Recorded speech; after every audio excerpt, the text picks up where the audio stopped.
आज महाराष्ट्रातील शेती अनेक मोठ्या आव्हानांना सामोरी जात आहे. हवामान बदल, पाण्याची कमतरता, मातीची घटती सुपीकता आणि वाढते उत्पादन खर्च या सर्व गोष्टी शेतकऱ्यांच्या उत्पन्नावर थेट परिणाम करत आहेत. पण ही समस्या केवळ महाराष्ट्राची नाही. FAO, world bank, CGIAR, ICAR आणि ICRISAT यांसारख्या जागतिक संशोधन संस्थांनी या समस्यांचा सखोल अभ्यास केला आहे. आणि त्यांच्या संशोधनातून एक स्पष्ट संदेश मिळतो की भविष्यातील शेती अधिक हवामान सक्षम आणि शाश्वत असली पाहिजे. सर्वप्रथम हवामान बदल. पावसाचे स्वरूप अधिक अनिश्चित झाले आहे. FAOच्या मते हवामान बदलामुळे शेतीच्या उत्पादनावर थेट परिणाम होत आहे. यावर उपाय म्हणून क्लायमेट स्मार्ट ॲग्रिकल्चर ही पद्धत सुचवली जाते.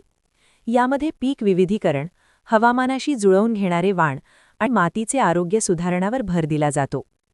दुसरे मोठे आव्हान म्हणजे पाण्याचे संकट. वर्ल्ड बँकच्या मते भारत हा जगातील सर्वाधिक जलताण असलेल्या देशांपैकी एक आहे. म्हणूनच ड्रिप सिंचन, पावसाचे पाणी साठवणं आणि जलसंवर्धन या उपायांवर भर दिला जात आहे. तिसरा महत्त्वाचा विषय म्हणजे मातीचे आरोग्य. FAO म्हणते, healthy soils are the foundation of food production.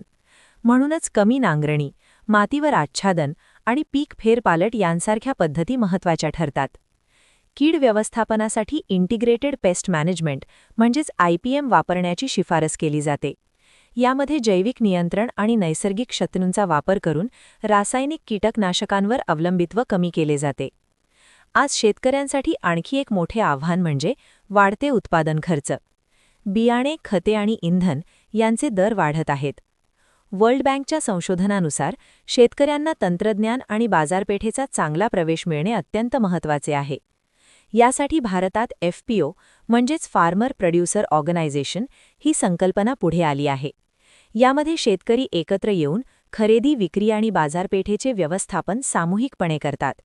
यामुळे खर्च कमी होतो आणि उत्पन्न वाढण्याची शक्यता निर्माण होते. शेवटी एक गोष्ट स्पष्ट आहे की शाश्वत शेतीकडे वाटचाल करणे हे अन्न सुरक्षा आणि पर्यावरण दोन्हीसाठी आवश्यक आहे.